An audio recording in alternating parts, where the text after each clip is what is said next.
This program is designed to provide general information with regards to the subject matters covered. This information is given with the understanding that neither the hosts, guests, sponsors, or station are engaged in rendering any specific and personal, medical, financial, legal, counseling, professional service, or any advice. You should seek the services of competent professionals before applying or trying any suggested ideas.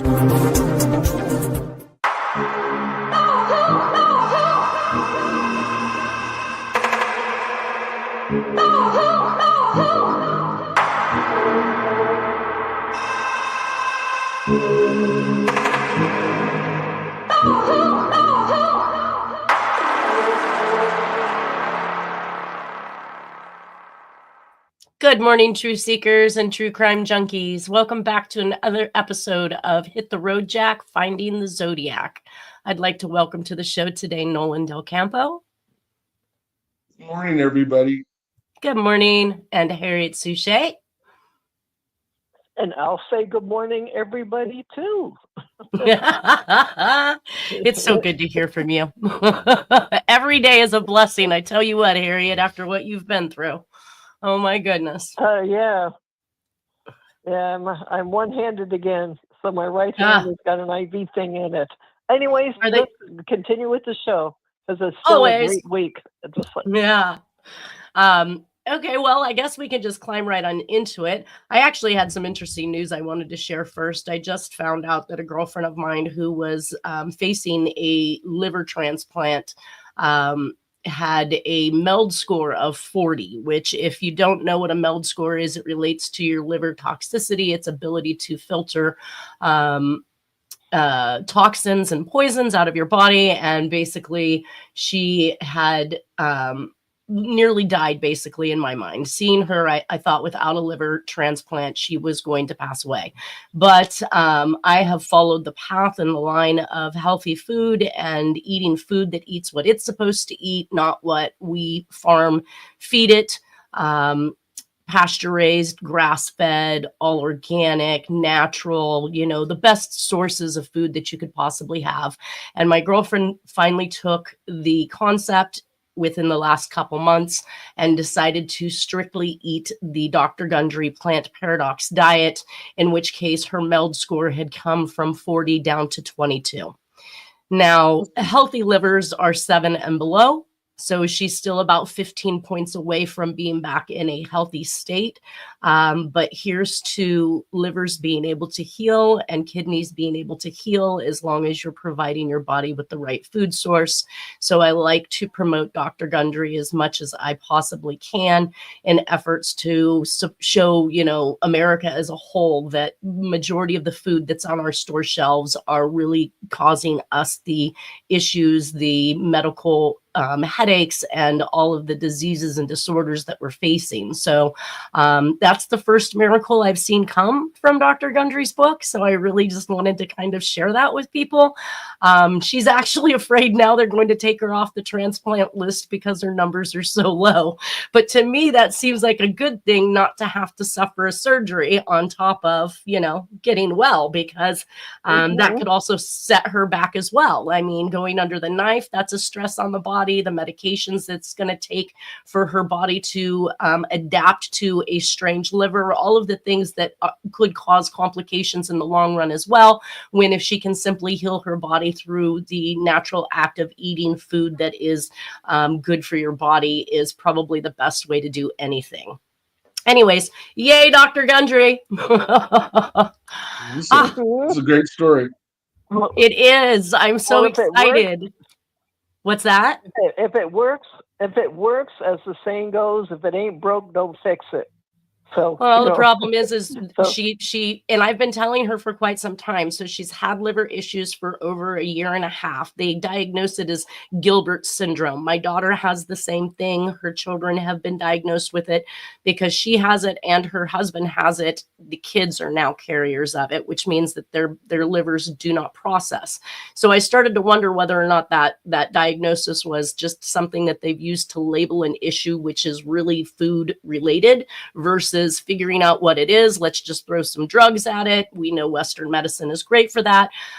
So I was interested in seeing this actively work on somebody because everybody wants to fight me on it. I don't have the money for that kind of food. Well, you don't really have the money for anything else if you're not alive and well enough to do anything with it, right? Stay alive first, and then you don't have stay alive first. I was gonna. Oh, April 1st? No, I'm sorry.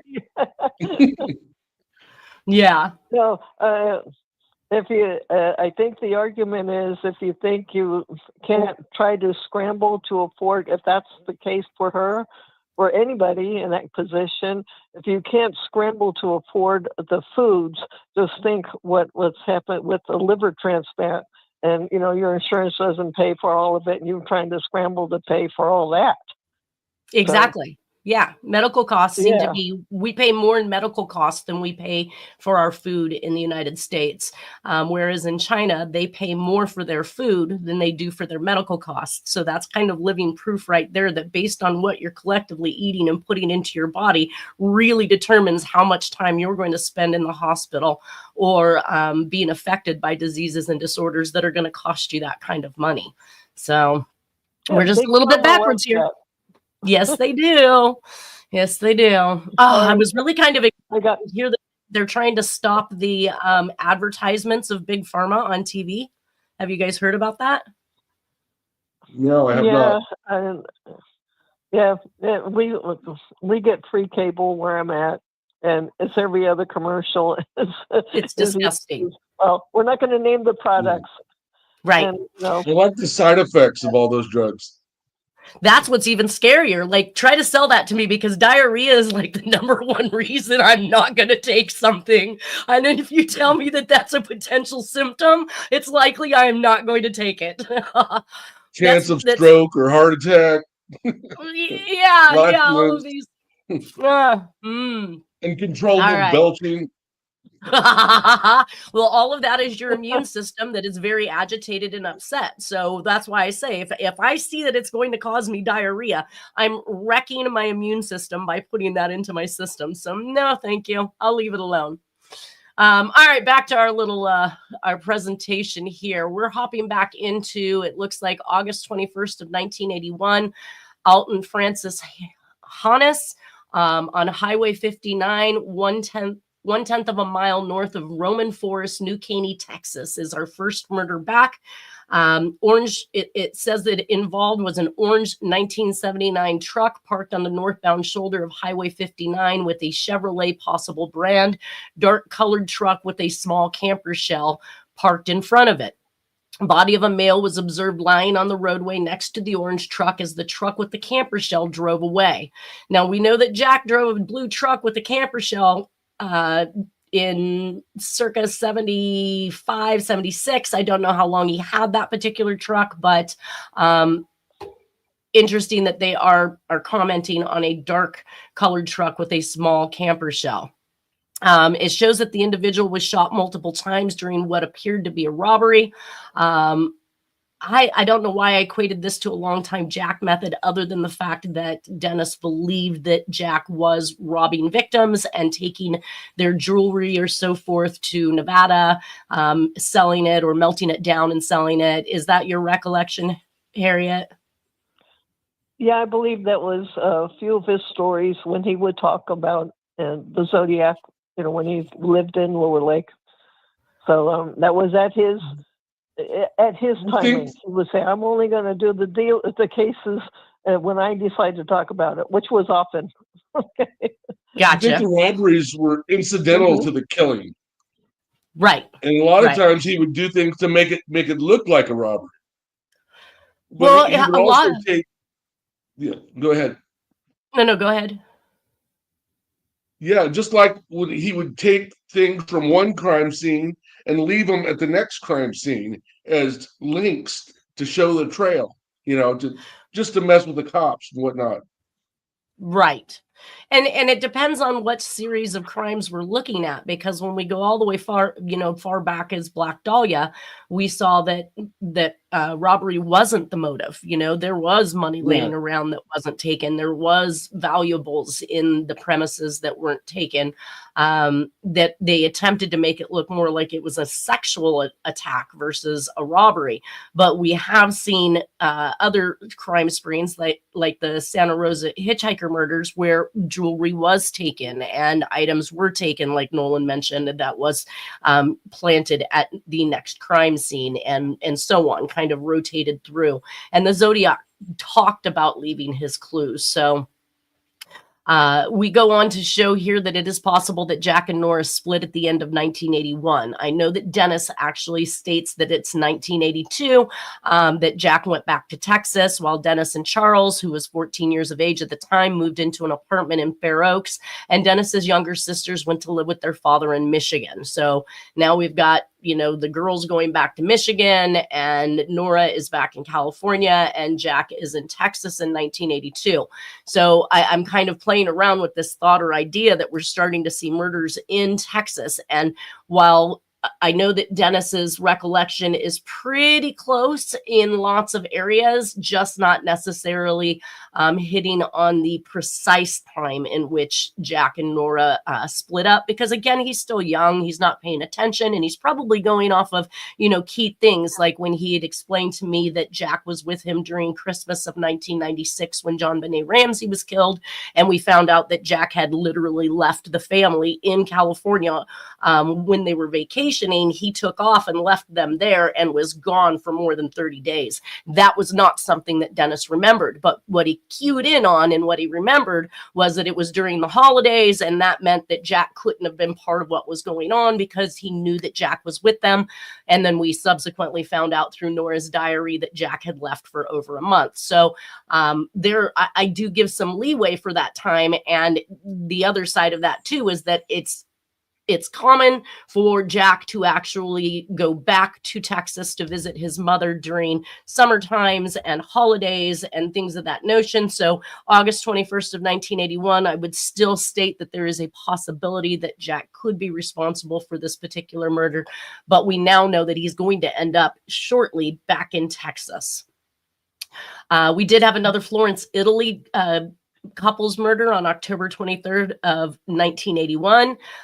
Baldi and Cambi, it says. So Stefano Baldi and Susanna Cambi on 23rd of October 1981. Workman Stefano Baldi, 26 years of age, and telephonist Susanna Cambi, 24, who were engaged, were shot and stabbed in a park in the vicinity of Calanzano.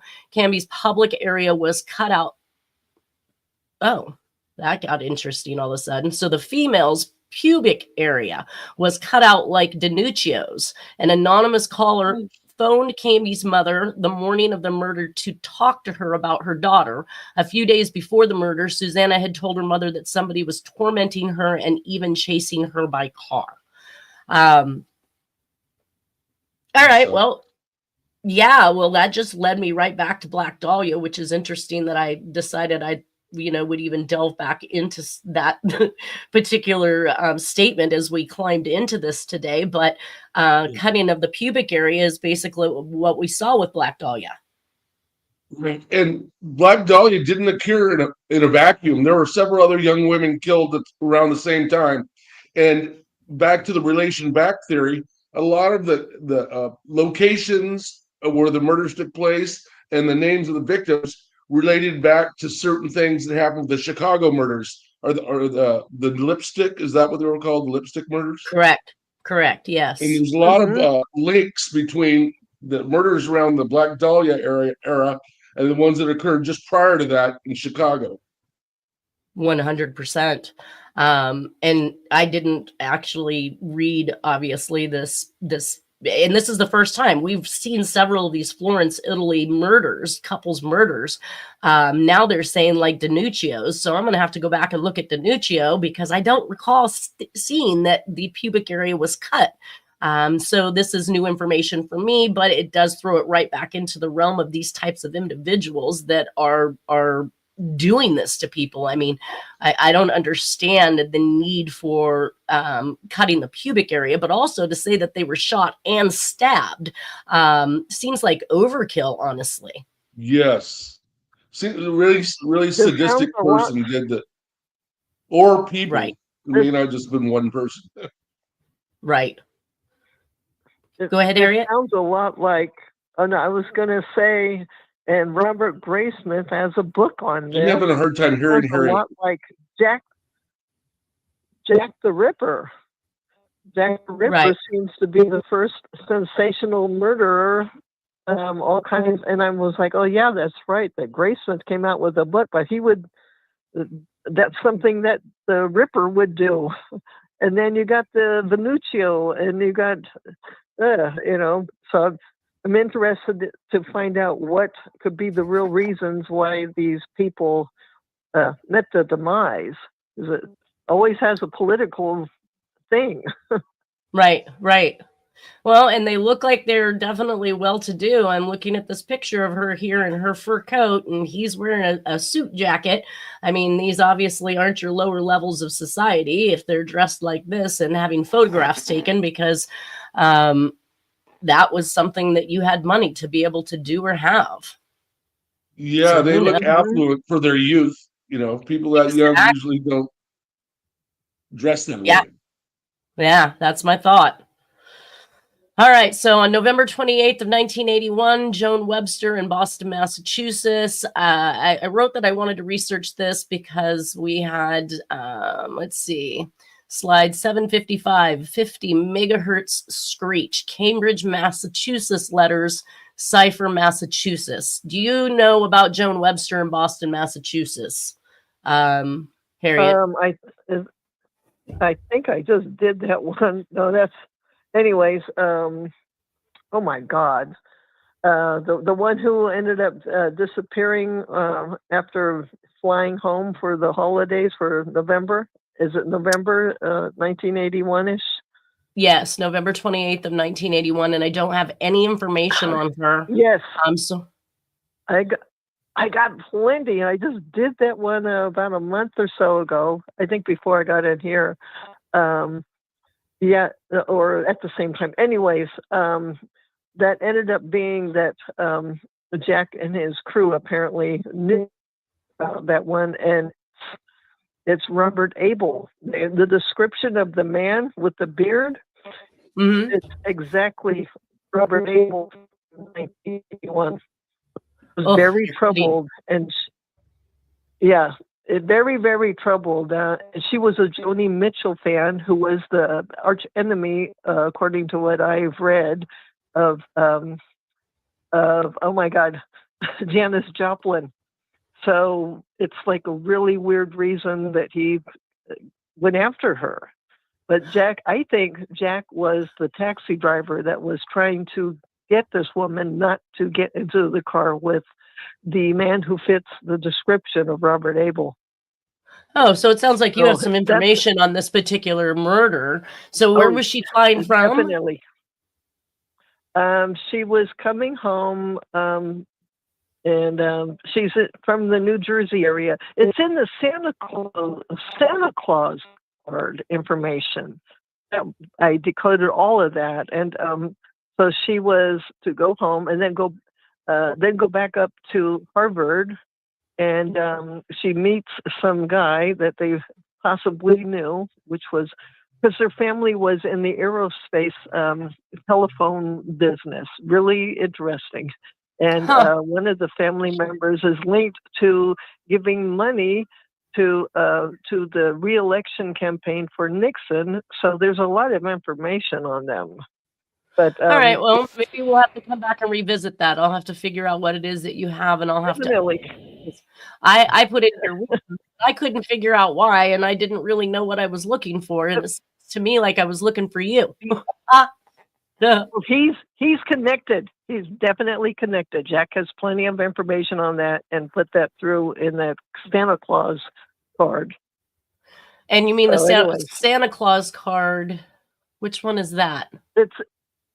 It's something that is circa 1981, 82-ish, and it's called the Santa Claus card that went into an envelope with a zillion stamps on it. And I said, I know this system.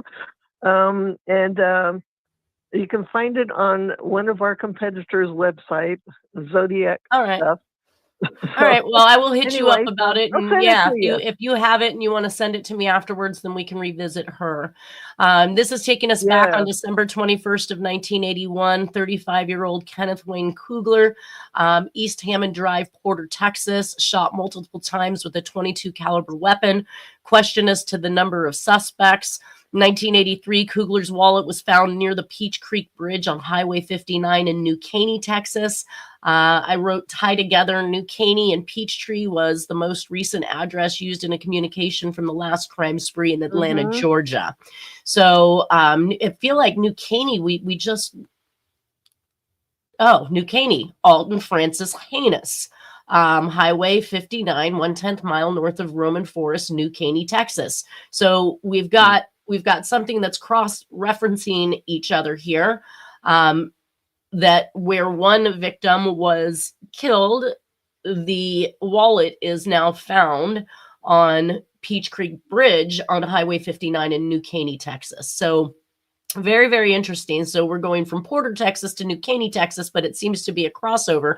And this is why I say I think Jack was already separated from Nora at this point and likely back in Texas. And this is why we see these murders beginning in Texas. Let's see. Communication last crime spree. December 26th, 1981, 40-year-old Harold Brantley Vick inside Summerhill subdivision 2 miles west of Sorters Road in Porter, Texas. So now we've got 2 miles west of Porter, Texas, basically. December 24th, witnesses seen Vick in the Porter Lounge most of the day. Subdivision was under construction. I wanted to research who the subdivision was under construction by because, you know, they used to watch all these mob movies and these people who were building buildings and subdivisions and stuff like that were notorious for burying their murders in the locations that they were going to build something and then just pouring cement over the top of them. Is that your recollection of right? So it made me think to myself, like, all right, who's running the subdivision that's under construction? It says lying beside his blue 1971 Ford truck on the ground. Truck had a tire stuck in the sand. He had been beaten, bludgeoned to death with a large tree limb recovered nearby. Right. And so this all seems to be, I mean, these are probably people we should be looking at as far as who they are, who they may have been connected to, what they were doing, because it seems awfully strange that all of a sudden we've got all of these murders popping up within miles of each other in the same location. On January 8th of 1982, 54-year-old Robert and 38-year-old Janet Gedho, 25 Huntsman Horn, The Woodlands, Texas. Robert was shot upon entry and wife chased to the second-story deck and shot. Business dealings with several people had failed. Again, something I think that needed to be researched because if you had business dealings with several people that had failed, you likely were in with the mob and they wanted you dead if you can't pay them back, right? Yeah, they always wanted their 2% or more. Was that all they asked for? I felt like it was like 50%. Well, if that's what I'm saying, 2% or more. So 2%, and then maybe your daughter or the house, or I mean, I think it still happens today. They just don't talk about it. It's pretty unscrupulous. Right. Well, on March 16th of 1982, we have Elaine Goss that's murdered in a Meyerland home, second wife in Texas. So Goss is the second wife to have been shot. First wife, Goss loses in the same home, in the Meyerland home. So did you have anything on Elaine Goss? No, but I got plenty on the Texas I-45 killer victims, and we can just keep going. But but you're bringing up some victims that need to be looked into for me. So, Yeah, evidently. mhm. All in the Texas area when we know Jack, or at least Dennis, has already indicated that Jack has left Nora, or Nora has left Jack, and Jack has gone back to Texas. Now, of course, we can see pictures of Jack here in Texas with his sister and with his mother. The actual date on the back of this, then when it was printed, was April of 82. So that we know that at least by this point in time, by April of 82, or previous to April of 82, because who knows when he actively, had the film produced, he is seen here. And it looks like, I want to say, I can't even really tell by the trees whether or not it looks like we're in springtime versus another time. But again, I mean, some people could sit on film for forever before having it actually produced. So either way, we do see him here in Texas. It says April 11th of 1982, Jack is in Texas with Flova, is seen with Dee also. So Dee is the sister, and confirms Stephen Dewhurst's reporting of Jack leaving Nora and returning to Texas to live with his mom. Now, I find it hard to believe that Jack left Nora, although, I mean, don't get me wrong, this man would pick up and walk off and be gone for weeks at a time without saying a word. But typically speaking, it seems to me that Nora is the one that's leaving Jack for whatever reason, and probably because he picks up and walks off for weeks at a time without saying a word. Who knows what's really Jack going in the on. middle of the suit, too? Yeah, that's him in a suit. Well, no, he cleans up nicely. Right? Hey, trying to see if I could see him now. He doesn't seem wearing a gun or anything like that, but yeah, he definitely is in Texas, based on all of the information given by family members, and of course now by pictures itself. So April 12th of 1982, James Alvin Gorey, 9,000 block of I-45 at Tamina Road, Conroe, Texas.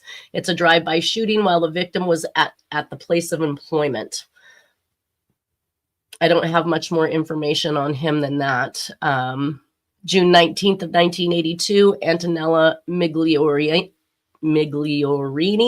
and Paolo Minardi, Florence, Italy, another set of couples murders.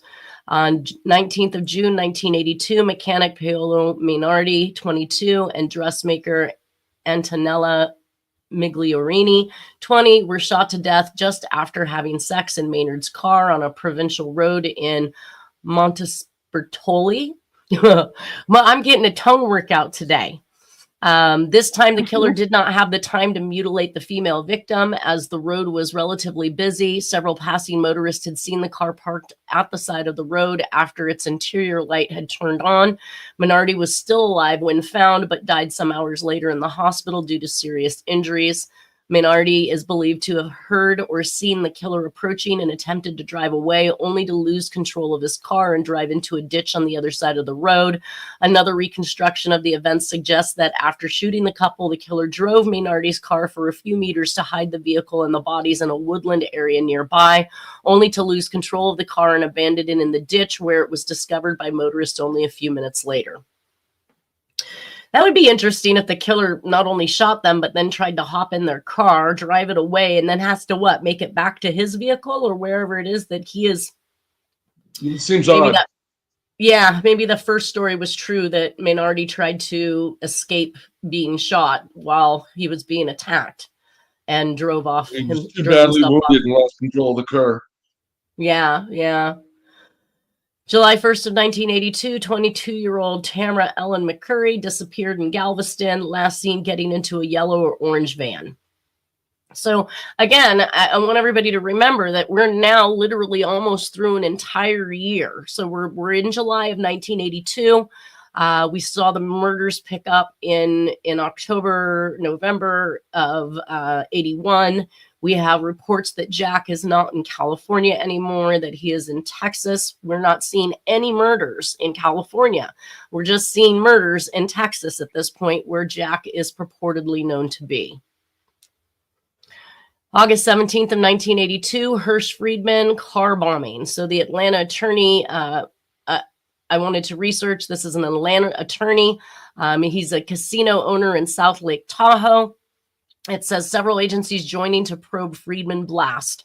So I have quite the article here on this. It says a task force of investigators from the Georgia Bureau of Investigation, the Fulton County Police Department, and possibly from several other agencies will be formed to probe the car bombing that seriously injured Atlanta lawyer Hearst Friedman, according to GBI and Fulton police office officials. Okay, so I guess what I was coming about here is this car bombing thing that has occurred just like the casino owner in South Lake Tahoe. Again, probably another mob-related type bombing. It says GBI Director Phil Peters said the task force, expected to include about 10 investigators, is still being organized, but may involve personnel from the Atlanta Police Bureau, the Fulton County District Attorney's Office, and the Federal Bureau of Alcohol, Tobacco, and Firearms. So the reason why I brought this one up is because, not that I thought Jack might have been involved with it, but this was a relation to what was going on in Atlanta, Georgia, with all of the parents of the victims of the Atlanta, Georgia child killer cases. So I wanted to throw in with that one of the notices that came from one of the family members of these children that were killed. And it says, it continues to stagger the imagination of how poor Blacks can be denied their civil rights almost 20 years after the passage of a law that guarantees it for them. Hearst Friedman is truly blessed because the same Civil Rights Act of 1964 that was designed to protect the civil rights of all Americans, regardless of race, color, religion, or national origin, is the very same vehicle by which you exercised authority to officially enter his investigation. Mr. Reynolds, we seek the same equal protection under the law and trust that you will move with the same speed in responding to my call to give relief to the parents of Atlanta's missing and murdered children.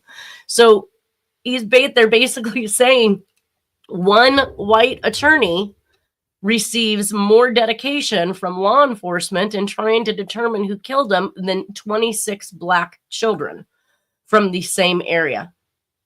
It sucks. Yeah, it's pretty much one of the most disgusting things I think I've ever had to read aloud. So September of 1982, we have out of Dennis Kaufman's book, my two younger sisters, Geneva and Mary, come back from Michigan.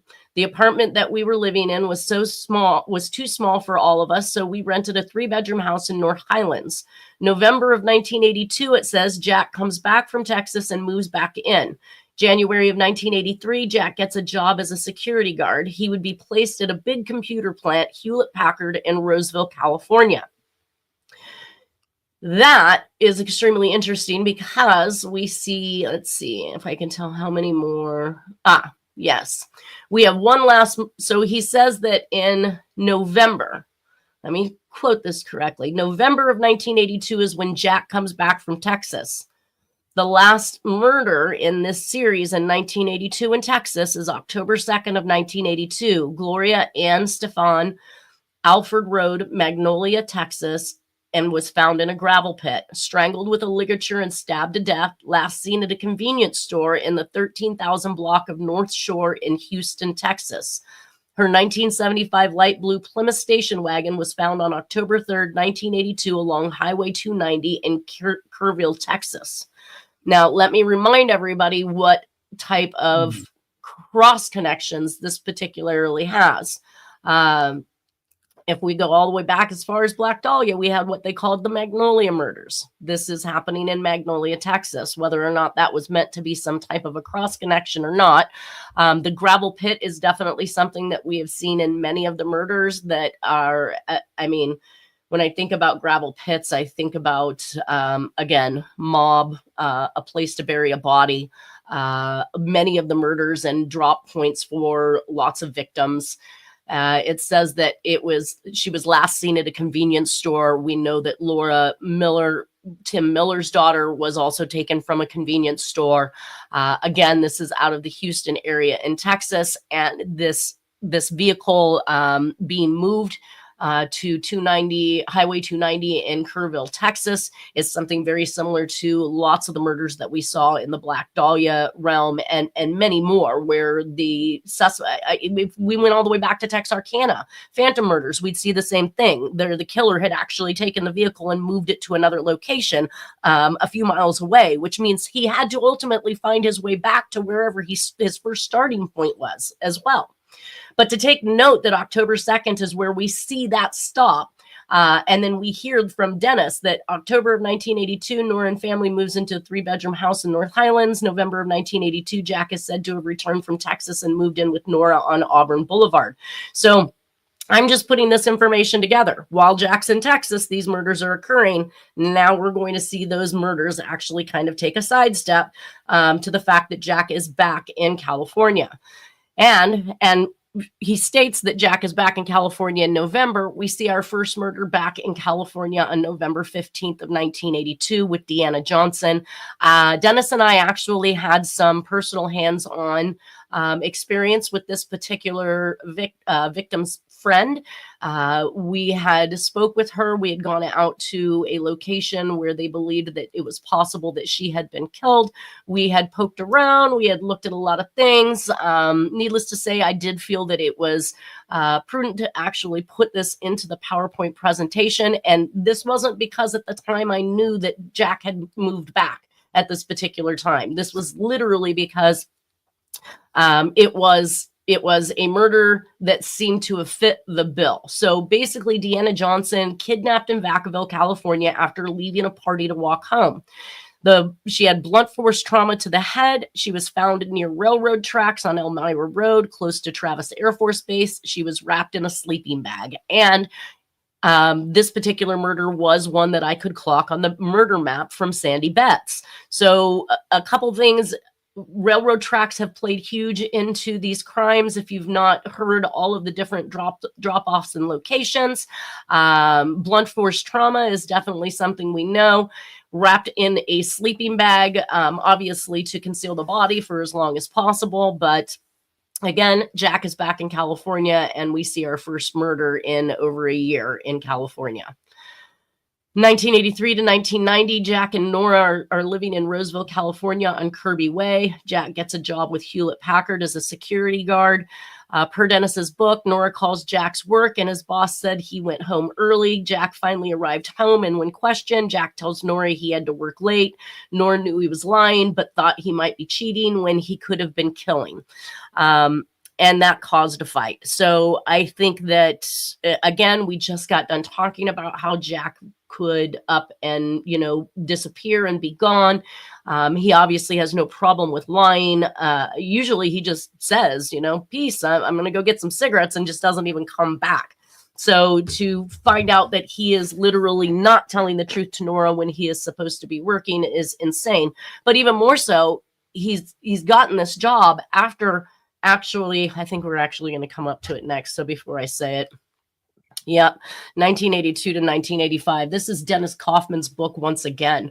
August of 1983, Mom calls Jack at work. His boss told her that Jack had left work early. When Jack finally got home, Mom asked him where he'd been, and Jack said that he had to work late.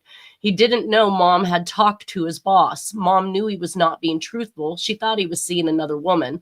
Looking back at this situation, Jack may still have been killing or planning to. He could have used this security uniform to gain trust in potential victims. Just a little while after Jack came home, him and Mom were fighting. My sister's boyfriend and I were in the bedroom while this was going on. We didn't want to be in the same room. Mom started screaming for help, so Chuck and I rushed in the living room. Jack had his hands around her neck, and when he saw us, he ran in the kitchen.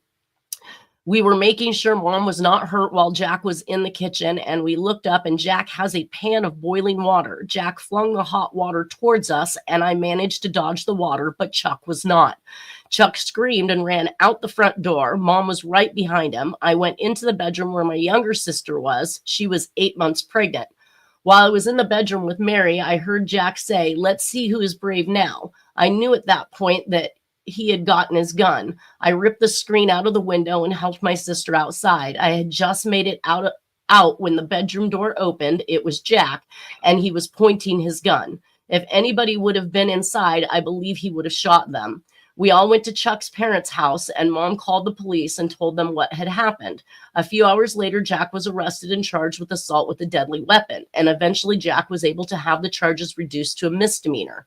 He was sentenced to 60 days in jail and 3 years probation. He was able to keep his job as a security guard. Mom eventually moved back in with Jack. I never went back. I was mad at Mom for going back, but I realize now that she didn't have much choice. While Jack was serving his 60-day sentence, I went by the house to see my younger brother. Mom told me that I shouldn't be there because if Jack were to find out, he would be pissed. She said that anybody that had contributed to him going to jail was not welcome in his house. I didn't see her or my brother for 2 years after that. I went to work installing hot tubs and rented a room. One day after work, I saw my mother and my younger brother come walking up. It had been 2 years since I had seen them. She came to apologize for what had happened, and she said that Jack wasn't mad anymore. And that led into 1985. Mom, Jack, and Charles were living in Roseville, California. What I want to bring up about that, and they mentioned here, is that he was able to keep his security job. You can't even get a restraining order these days and keep a job like that, let alone have actively attempted to shoot somebody, strangle somebody, right? So he wasn't charged with domestic violence either. Well, he was charged with assault with a deadly weapon, right? But then that's but nothing for choking her, right? And that's reduced to a misdemeanor. Like, you pull a gun on somebody, and that's reduced to a misdemeanor. This is the boiling luckiest water man. A couple kids. What's that?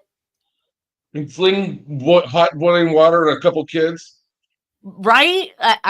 I don't even understand how he is so lucky with law that is even a thing. Well, Nixon was still alive. What's that? Manson was real lucky with the law too. Right? I'm saying Nixon was still alive, and I'm seeing a lot of these decoded missives going well into the 80s. He's no longer working for the USA government, so to speak. He's working for the Holy See. So, a lot of things going on there. But you brought about Hewlett Packard. I believe they're very well connected to NASA. They did a lot with the computers. So that could be the solid reason why they said, we got to keep this guy as a security guard. It's just strange, the politics. So, so I read that a little bit ahead of time, but we'll come back to it because I do have some information in here. All right. So it looks like I have some FBI FOIA file information that I had entered in here. It looks like this is a follow-up to my letter to you of October 27th. This is a letter that has gone to Quantico, Virginia. I am not sure who, because they've redacted who, but it does mention the UPI story obtained by computer from the source reported the adding of 2 victims' names, making a total of some 21. So he's discussing the Green River case and the possibility of how it cross-connects with the Zodiac killing cases, noting that this is a similarity between the Rosicrucian cross and rose symbol worn by Crowley and Zodiac's crossed circle astrological symbol. Now, I know that the Rosicrucian was something that Stephen Dewhurst tried to pick up on in his book, right, Harriet? Yeah, and somewhere in that is the Roman Catholic Church and the long history. So when you bring up about Rosicrucians, I think the ancient history of what led to so many things and the crosses, so much. Okay. But do you really think that has anything to do with the Zodiac's crosshair symbol? I mean, honestly, I don't see the connection. No, I think it's a coincidence. I think, but there's a lot of stuff about the Rosicrucians in the books on the RFK assassination, and Sirhan Sirhan had some affiliation with really? LA area Rosicrucians. Yeah. And I want to say the guy from JPL Laboratories. Jet Propulsion Laboratories, The guy that Yes. started it. He was actually second in command to Aleister Crowley, but they had affiliations with Rosicrucians as well. He's working on jet propulsions while working with a cultist. Yes. Hold up. Yes. Yeah. Well, he experimented heavily in black magic. Jack Parsons is his name. Really, I would Google it. He's a very fascinating figure. He was a rocket scientist.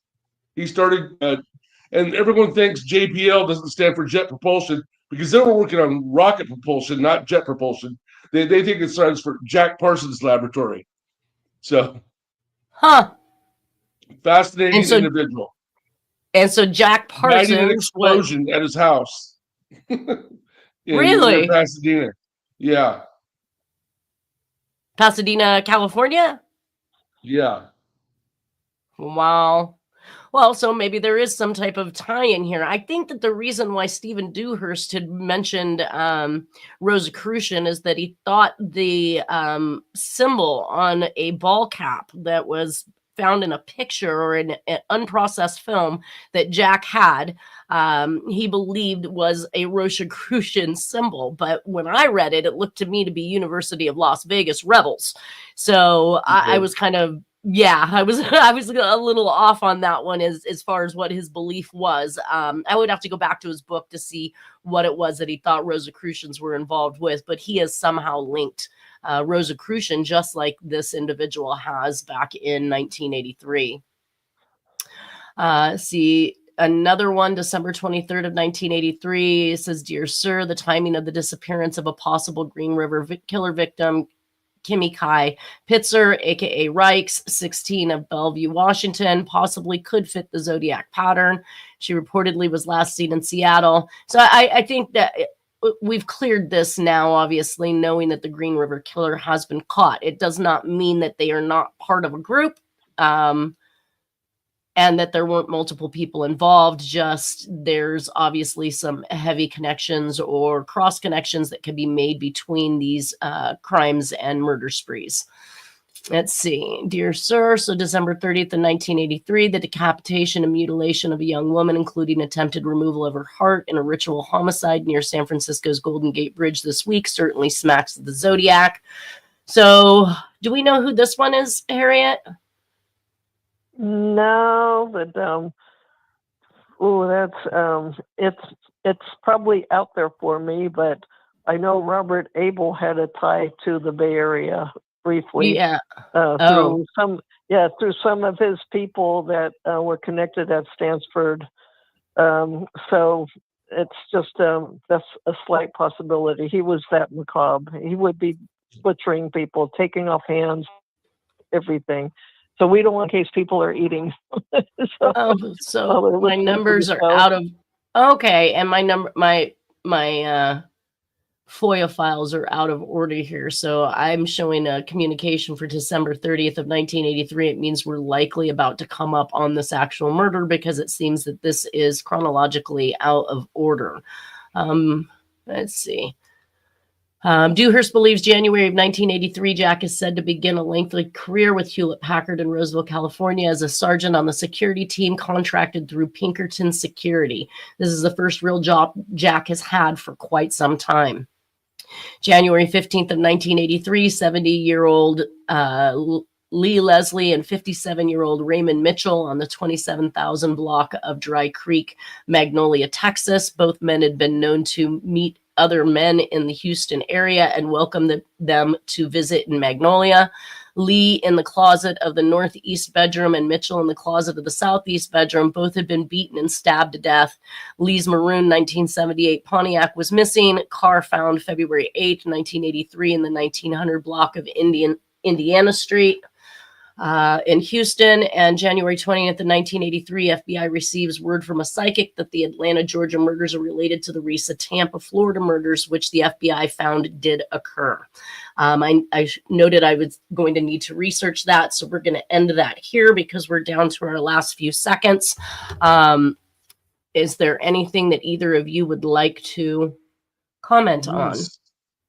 Yes. Wasn't Elizabeth Short buried in Oakland? I believe her father Yes. was from Oakland, right, Harriet? Yes, she was buried in Oakland. Yep. Yeah, because I mean, she died in L.A. She lived in L.A. Originally, she was from Illinois. It just seems Right. odd, but I guess if her father lived there, that would be the reason. Her father worked for some type of a naval installation, right? Making torpedoes or I think Mare Island. Mare Mare Island, Island. I think. Naval That's the shipyard. Vallejo Okay. area. Huh. Yeah, so no, Right. yeah, Mare Island area. Yeah, so we're in the right area. You're absolutely correct. It's Zodiac territory. Exactly. All right, well, hopefully we'll get some of this research done and have better answers in regards to some of these crimes. I want to thank you both for being here today, and I want everybody to have a wonderful weekend, and we'll see you next Friday. You too. Happy Stay weekend. warm. Stay Happy dry. weekend.